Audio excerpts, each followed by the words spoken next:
சிம்ம ராசி சிம்ம லக்னம். ராசி அதிபதியும் சூரியன், லக்னாதிபதியும் சூரியன், சந்திரன் 1ஆம் வீட்டில் இருக்கார்.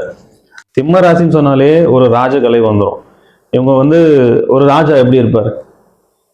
அவங்க ராஜ்யம் ஆள்றதுக்கு ஒரு மாளிகை வேணும், ஒரு அரசாங்கம் வேணும், அவங்களுக்கு மந்திரிகள் வேணும், அவங்க ஆள்றதுக்கு மக்கள் வேணும், எதிரிகளை போர் செய்யறதுக்கான கருவிகள் வேணும், அதுக்கான வீரம் வேணும், சூழ்நிலையை சமாளித்து கொண்டு போகக்கூடிய நிதானம் வேணும், ஆழமாக சிந்திக்கக்கூடிய நுண் அறிவுத்திறன் வேணும். இது மாதிரி நிறைய விஷயங்கள் இருக்கு. ஆனால் இது எல்லாமே இவங்களுக்கு இருக்கும். ரொம்ப நிதானமாக செயல்படக்கூடியவங்க. கோபம் நிறைய வரும், சண்டை போடுற குணம் இருக்கும். ஆனால் அது எல்லா இடத்துலையும் வெளிக்காட்ட மாட்டாங்க. தன்னுடைய கோபம் நியாயமானதாக இருக்கும். மூர்க்கத்தனம் இருக்கும். இவங்க கோபப்பட்டுட்டாங்கன்னா ஆப்போசிட்ல யாராலையும் நிற்க முடியாது. அதாவது முடிஞ்ச வரைக்கும் நிதானமாக இருப்பாங்க. ஆனால் அந்த நிதானம் தவறும் பொழுது இவங்களுக்கு வரக்கூடிய கோபம் ரொம்ப ஆக்ரோஷமாக இருக்கும், ரொம்ப மூர்க்கத்தனமாக இருக்கும், அரகண்டாக இருக்கும். ஏதாவது ஒரு விஷயம் சொல்லிட்டா நீ எப்படி சொல்லலாம் அப்படின்னு கேட்கக்கூடிய குணம் தான்.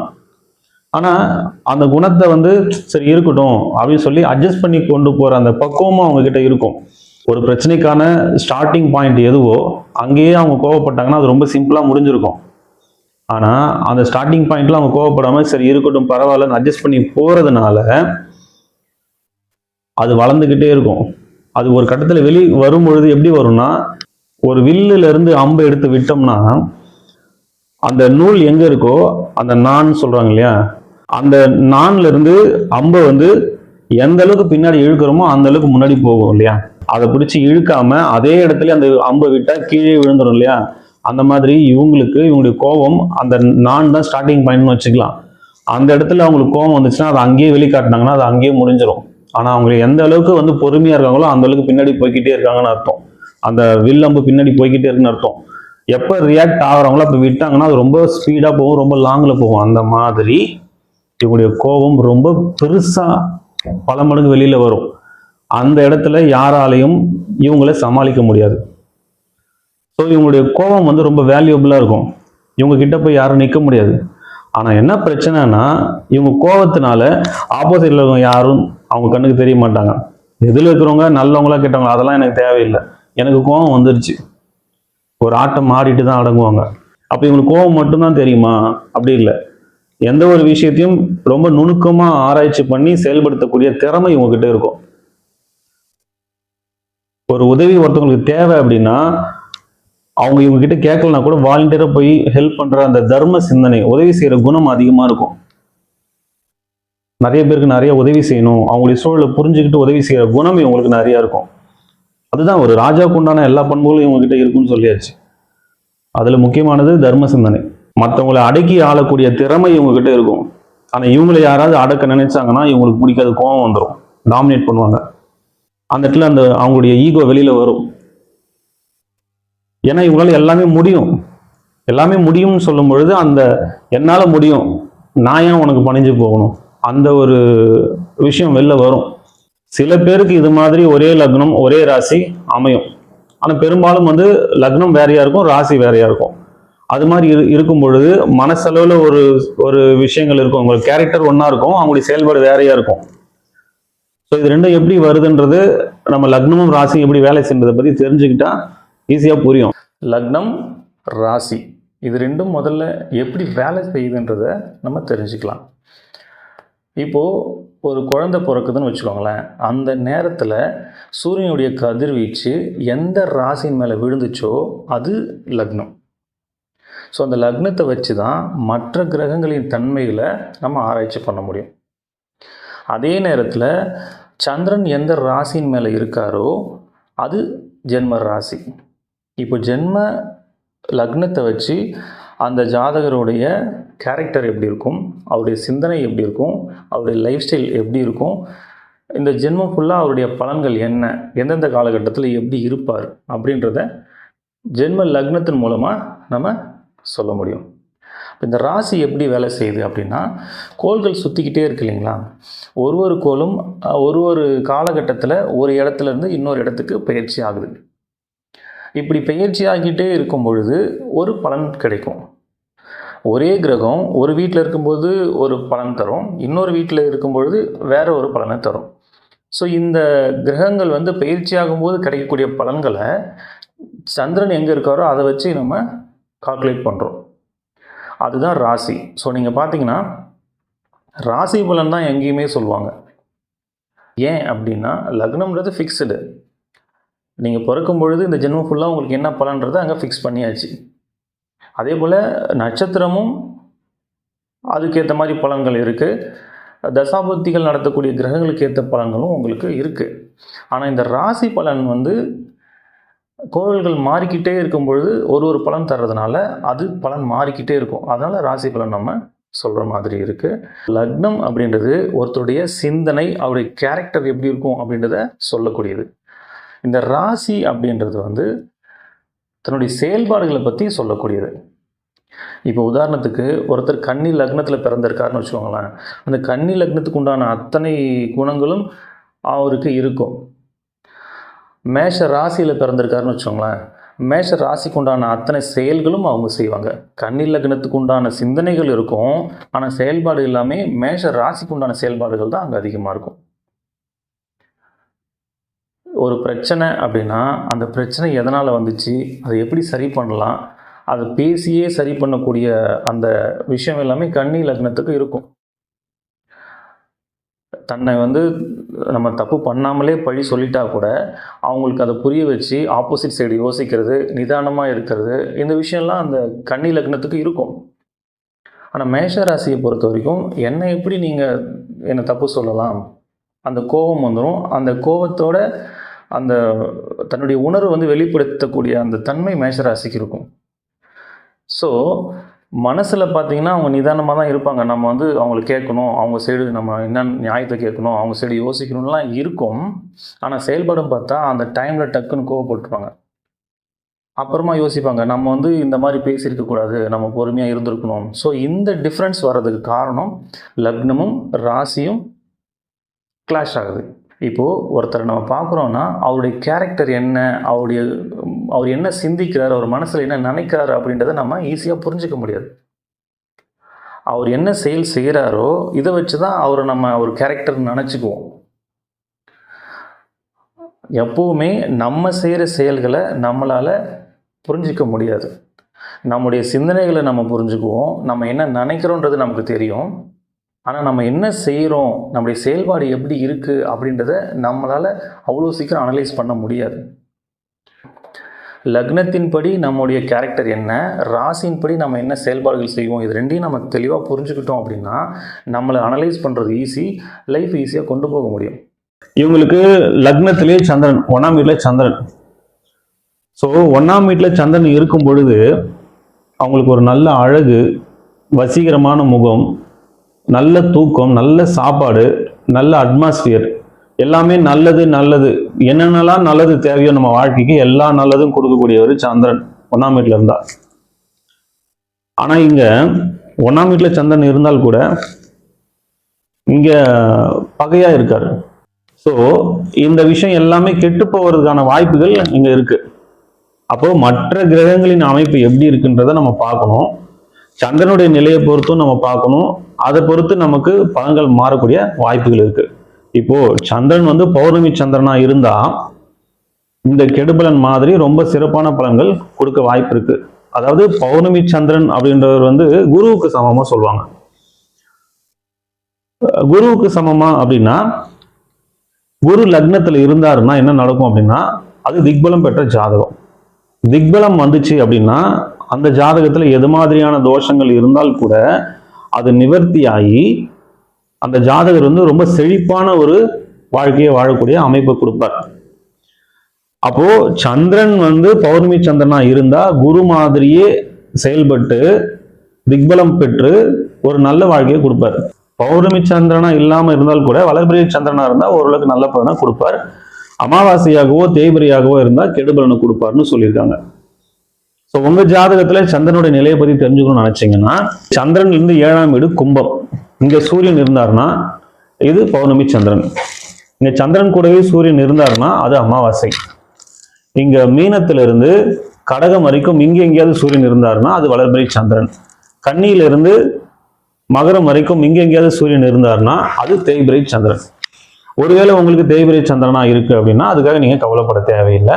தேய்பிரை சந்திரனை பார்த்து நீங்கள் பயப்படலாம் வேண்டாம். இப்போ ஒரு ஜாதகத்தில் லக்னாதிபதி எப்படி இருக்காரு, நட்சத்திர அதிபதி எப்படி இருக்காரு, குரு எப்படி இருக்காரு, உங்களுக்கு தசாபதிகள் நடத்தக்கூடிய கிரகங்கள் எப்படி இருக்குது, ஸோ இதெல்லாம் பார்த்து இப்போ எந்தெந்த கிரகங்கள் சேர்க்கை இருக்குது, அது மூலமாக என்ன பலன் வருது, இப்படிலாம் நிறைய நம்ம ஆராய்ச்சி பண்ணும்பொழுது உங்களுக்கு பலன்கள் மாறும். பொதுவாக வந்து சந்திரன் தேய்பிரையில் இருந்தால் சில சங்கடமான நிகழ்வுகள் நடக்கும்ன்றது அது பொது விதி, அவ்வளோதான். அது எல்லாருக்கும் நடந்தே தீரணும்னு கட்டாயம்லாம் இல்லை. அதுக்காக அது ஒரு பெரிய விஷயமா நினச்சி நீங்கள் கவலைப்பட தேவையில்லை. நீங்கள் ஒரு ஜாதகம் பார்க்க போகிறீங்கன்னா அதில் நல்ல பலனும் சொல்லுவாங்க, கெட்ட பலனும் சொல்லுவாங்க. எவ்வளோ பெரிய நல்ல ஜாதகமாக இருந்தாலும் அதில் கெட்ட பலனும் ஒன்று இருக்கும். எவ்வளோ கெட்ட ஜாதகமாக இருந்தாலும் அதில் நல்ல பலன்களும் இருக்கும். நல்ல பலன்களை சொல்லும்பொழுது எப்போவுமே நமக்கு மோட்டிவேஷனாக தான் இருக்கும். அதே கெடுபலன் சொல்லிட்டாங்கன்னா அதை ஹேண்டில் பண்ண முடியாமல் ப்ரெஷரில் மாட்டிக்கிட்டு அதை செய்யணும்னு நினச்ச விஷயத்த செய்ய முடியாமல் அவங்க லைஃப் ஸ்டைலே மாறி போய் சைக்காலஜிக்கலாக ஒரு பெரிய ப்ராப்ளத்தில் மாட்டிக்கிறாங்க. ஸோ இந்த நேரத்தில் நம்ம எப்படி ஹேண்டில் பண்ணணும், நமக்கு ஒரு கெடுபலன்னு சொல்லிட்டாங்கன்னா அதை நம்ம எப்படி ஹேண்டில் பண்ணணும், அதை முதல்ல நம்ம கற்றுக்கணும். இப்போது நீங்கள் ஒரு ஜாதகம் பார்க்க போகிறீங்க, ஒரு வீடு கட்டவோ இல்லை ஒரு கல்யாணத்துக்காகவோ இல்லை ஒரு பிஸ்னஸ் ஸ்டார்ட் பண்ணுறதுக்காகவோ இல்லை ஏதோ ஒரு முக்கிய முடிவு எடுக்கிறதுக்காக நீங்கள் ஜாதகம் பார்க்க போகிறீங்க. அவங்க வந்து உங்களுக்கு 2 வருஷம் நேரம் சரியில்லைன்னு சொல்லிட்டாங்கன்னு வச்சுக்கோங்களேன். இப்போ இந்த நேரத்தில் சில பேர் என்ன பண்ணுவாங்கன்னா, இந்த 2 வருஷம் நமக்கு நேரம் சரியில்லை, அந்த 2 வருஷம் நம்ம எதையுமே பண்ணக்கூடாதுன்னு ஒதுக்கி வச்சுருவாங்க. இன்னும் சில பேர் என்ன பண்ணுவாங்கன்னா, நேரம் சரியில்லை ஆனால் நம்ம செய்கிற விஷயத்த செய்யாமல் இருக்க முடியாது, நம்ம செஞ்சு தான் ஆகணும் அப்படின்னு சொல்லி பயந்துக்கிட்டே செஞ்சுருவாங்க. இன்னும் சில பேர் என்ன பண்ணுவாங்கன்னா, நேரம் சரியில்லைனா என்ன, நான் செய்கிறத செய்வேன் அப்படின்னு செய்வாங்க. ஸோ இந்த மாதிரியான மனநிலைகள் எல்லாமே ஒரு தவறான ஒரு முடிவை தான் ஏற்படுத்தும். இதை எப்படி ஹேண்டில் பண்ணணும் அப்படின்னா, இப்போது 2 வருஷம் நம்ம நேரம் சரியில்லைன்றதுனால எதையுமே செய்யாமல் 2 வருஷம் கழித்து நமக்கு நேரம் நல்லா இருக்கும் பொழுது நம்ம ஒரு செயலை செய்ய போகிறோம், ஒரு பிஸ்னஸ் ஸ்டார்ட் பண்ணுறோம் அப்படின்னா அங்கே 1000 ரூபாய்க்கு உழைச்சிங்கன்னா அந்த 1000 ரூபாய் உங்களுக்கு கிடைக்கும். ஆனால் அந்த 2 வருஷம் சும்மா இல்லாமல் நீங்கள் உங்களுடைய உழைப்பு அதில் போடுறீங்க, 2 வருஷம் கழித்து உங்களுக்கு டைம் மாறுது அப்படின்னா இந்த உழைப்பு நீங்கள் இதில் போடுறீங்க இல்லையா, அந்த உழைப்பு போடும் பொழுது 1000 ரூபாய்க்கு உழைப்பு போடுறீங்க, 10 ரூபாய் தான் கிடைக்கிது. அப்போ அந்த நேரம் மாறுற வரைக்கும் அதை நீங்கள் ரன் பண்ணி கொண்டு வரணும்ல. இப்போ 10 ரூபாய் தான் கிடைக்குதுன்னா உங்களால் அந்த பிஸ்னஸே ரன் பண்ண முடியாமல் அதை நம்ம ஷட் டவுன் பண்ணிட்டு போகிற மாதிரியான சூழல் உருவாகிடும்ல. அப்போ இது மாதிரி நம்ம செய்ய முடியாது. அப்போ என்ன செய்யணும்னா, இந்த 2 வருஷம் சும்மா இருக்க முடியாது, அதுக்கு நம்ம ஒரு பிஸ்னஸ் ஸ்டார்ட் பண்ண போகிறோன்னா அதில் பெருசாக பாதிப்பு ஏற்படாத மாதிரி நம்ம பரிகாரங்கள் பண்ணிக்கலாம். இப்போ பரிகாரம் பண்ணுறதுனால சுத்தமாக நமக்கு அது நஷ்டமே ஆகாதான்னா கண்டிப்பாக நஷ்டங்கள் இருக்கும். கெட்ட நேரத்தில் நமக்கு ஒரு கெட்டது நடக்கணும்னா அதை தவிர்க்கவே முடியாது. ஆனால் 1000 ரூபாய்க்கு நீங்கள் உழைக்கிறீங்க, 10 ரூபாய் தான் உங்களுக்கு கிடைக்குன்ற இடத்துல பரிகாரம் பண்ணிவிட்டு நீங்கள் அந்த விஷயத்தை செய்யும்பொழுது ஒரு 100 ரூபாய் கிடைக்கும். ஸோ அந்த நல்ல நேரம் வர்ற வரைக்கும் உங்களால் அதை ரன் பண்ணி கொண்டு போக முடியும். ஆனால் அதுக்கப்புறம் நீங்கள் உழைச்ச உழைப்பு இருக்கு இல்லையா, இங்கே நீங்கள் என்னென்ன உழைப்பெல்லாம் உங்களுக்கு வீணாக போச்சோ, எவ்வளோ நஷ்டமாச்சோ அதை விட பல மடங்கு இங்கே திரும்ப கிடைக்கும். இப்போ நிறைய பேர் வந்து நேரம் சரியில்லைன்ற ஒரு காரணத்தினால எதையுமே செய்யாமல் விட்டுறாங்க. ஸோ அந்த மாதிரி இருக்கக்கூடாதுன்றதுக்காக நான் சொல்கிறேன், நீங்கள் கட்டாயம் செய்யுங்க. அந்த உழைப்பு வந்து அந்த நேரத்தில் பலன் தரலனாலும் உங்களுக்கு நேரம் மாறும் பொழுது பல மடங்கு திரும்ப கிடைக்கும். நல்ல நேரம் வந்துச்சுன்னா 1000 ரூபாய்க்கு நீங்கள் உழைச்சிங்கன்னா 10,000 கிடைக்கலாம், 1 லட்சமும் கிடைக்கலாம். அதுக்கு நீங்கள் என்ன பண்ணியிருக்கணும், கெட்ட நேரமாக இருந்தால் கூட உங்களோட உழைப்பை மிஸ் பண்ணக்கூடாது. நீங்கள் எல்லா நாளும் அந்த உழைப்பை போட்டுக்கிட்டே இருக்கணும். அதுக்கு தான் சொன்னேன், வெறும் உழைப்பு மட்டும் நீங்கள் போடும் பொழுது அந்த நல்ல நேரம் வரைக்கும் அந்த பிஸ்னஸை கொண்டு போகிற முடியாமல் போகலாம். அதுக்கு தான் சின்ன சின்ன பரிகாரங்கள் பண்ணிக்கணும். பரிகாரம் பண்ணணும்னா பணம் செலவு பண்ணி தான் பண்ணணும், கட்டாயம்லாம் இல்லை. பணம் செலவு செய்யாமலே நிறைய பரிகாரங்கள் செய்ய முடியும். அது என்னன்றது நான் திரும்ப பின்னாடி சொல்கிறேன். ஸோ எவ்வளோ கெடுபலன்கள் நம்ம ஜாதகத்தில் இருந்தாலும் அதை சரி பண்ணுறதுக்கு ஆப்ஷன் ஒன்று இருக்குது.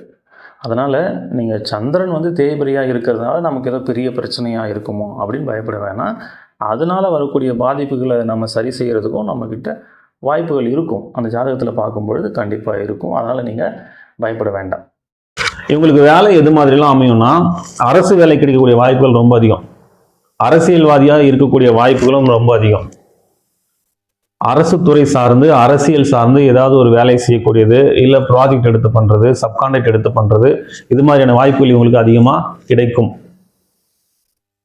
ஒரு உயர் பதவியில் இருக்கக்கூடியது, எந்த துறையா வேணா இருக்கலாம், அதுல வந்து ஒரு உயர் அதிகாரியா இருக்கக்கூடியது, தனக்கு கீழே ஒரு 1000 பேரை வச்சு வேலை வாங்குறது, இந்த மாதிரி உயர் அதிகாரியா இருக்கக்கூடிய வாய்ப்புகள் இவங்களுக்கு அதிகம். ஐஏஎஸ், ஐபிஎஸ், கெசட்டட் ரேங்கில் இருக்கக்கூடிய வாய்ப்புகள்.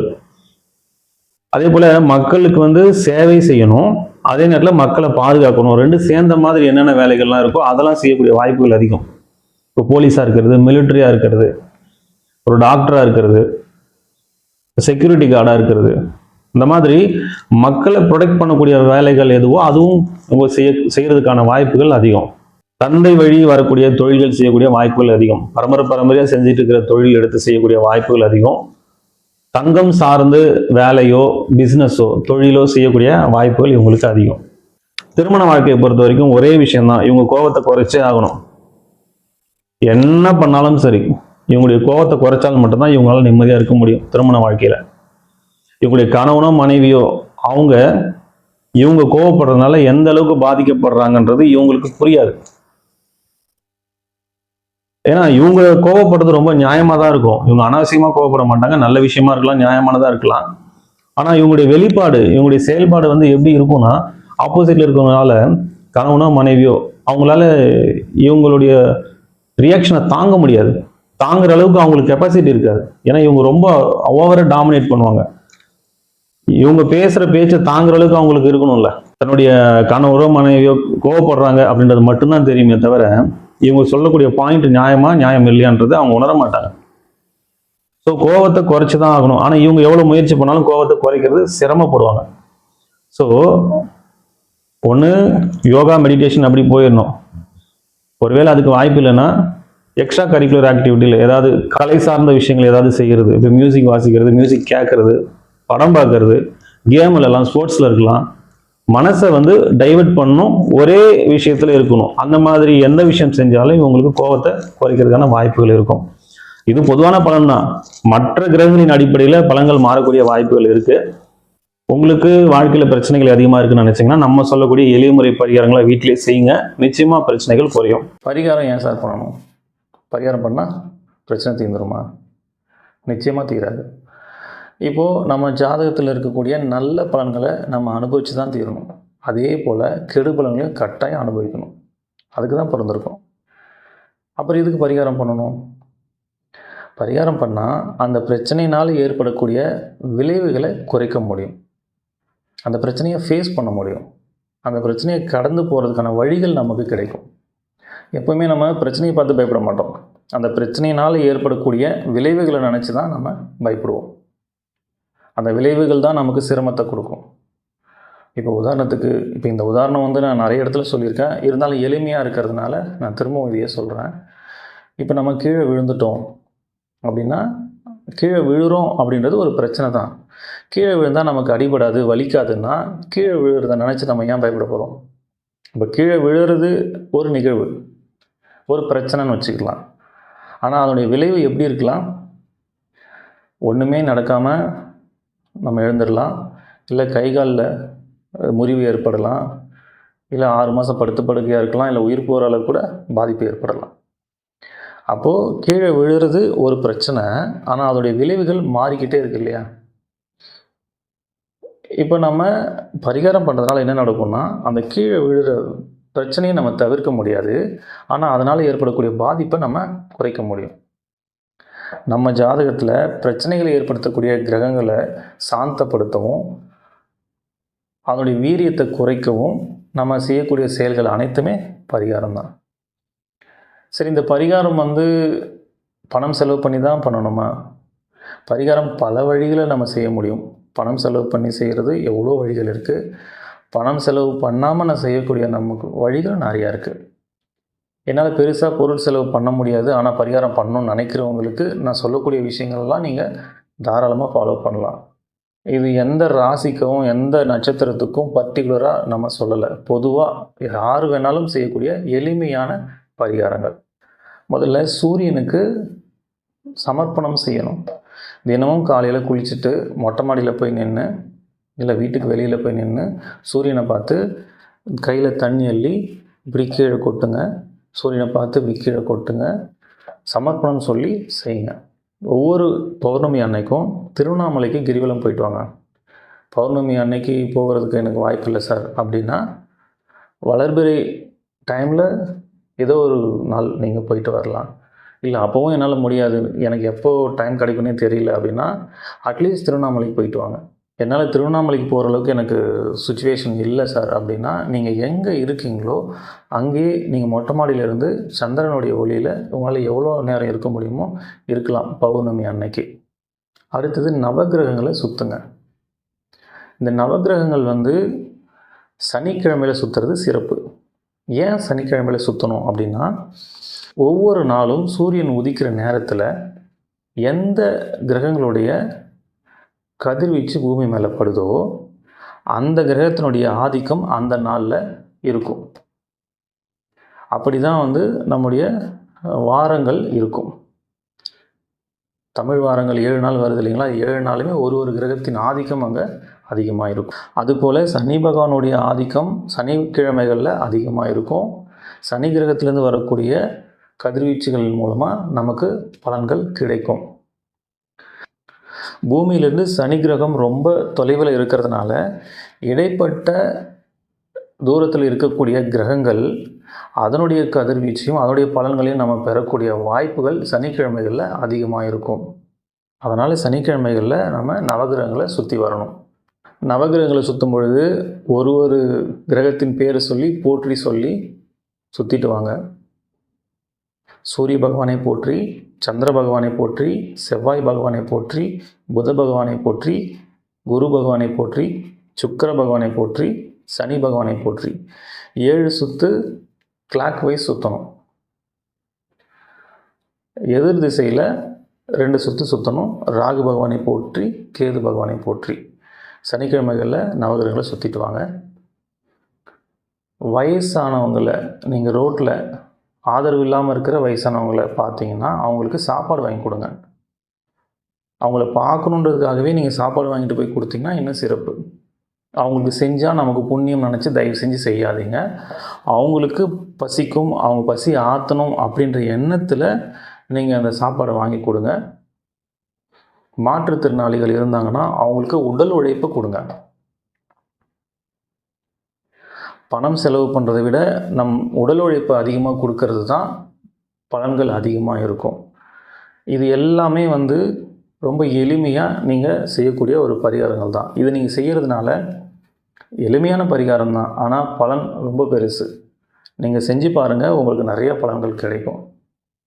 இல்லை சார் எனக்கு இது பண்ணுறதுக்கான வாய்ப்புகளே எனக்கு இல்லை அப்படின்னு இருந்தீங்கன்னா, நீங்கள் எந்த நட்சத்திரம் எந்த ராசியாக இருந்தாலும் எதை பற்றியும் கவலைப்படாதீங்க.